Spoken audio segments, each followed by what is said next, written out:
So Rob, huge game Sunday, a chance to beat the reigning champions and go top of the league.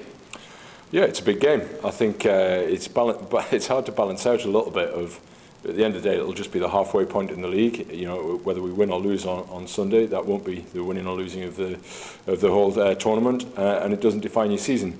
But it is a big game. It's exciting because we've made it into a big game by what we've done in the season so far. It's put us in a position to be at top table of cash. Is it? I mean, you've got a couple of players back from the England squad, Luke Candicky and Sam Hill.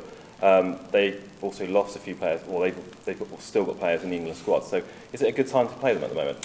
Yeah, it's been asked a few times. I mean, undoubtedly, you know, is it the best possible team that they could put on paper? Potentially not. But what we know about Saracens is no matter which team they put on, they've got enormous strength and depth. Their coaching there is fantastic. I think Mark McCall is probably one of the best operators in the business. When you see him in action and you see how he pulls that squad together and his team and how they play and how just nailed down everybody is on their performance there, I think whichever team that you play is going to be a big call.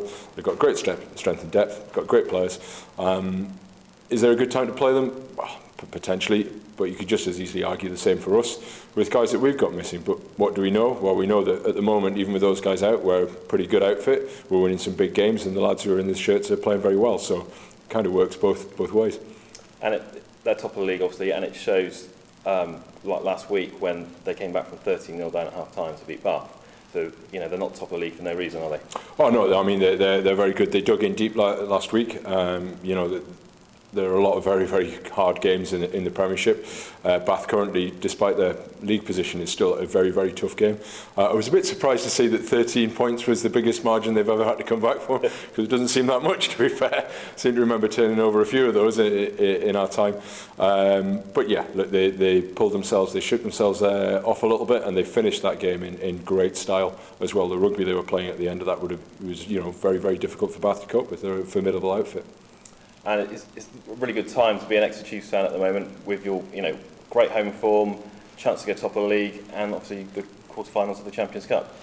Yeah, it's good times to be involved. I think there just seems to be so many games where you look back and go, God, people are going to remember that one for a while. We've had a few of those over the last month. But yeah, I think it's great coming down. We're getting really fantastic home support, and that's really important to us. I think it's been mentioned about the old home record. It's less about how many games you spin together. That's one of those things that can become a little bit of a millstone for you.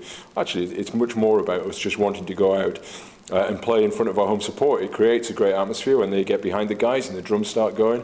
I love it, and I know the guys absolutely love it too. So it works both ways. There's not a massive gap between the team and the support here. They're very, very much integral really to our performance. You know, when we're away and hearing the drums at Worcester last week, it's a really, really big deal for us. So, you know, we want to keep playing well and giving them good days out, and hopefully they want to keep coming along and supporting and help us have good days out too.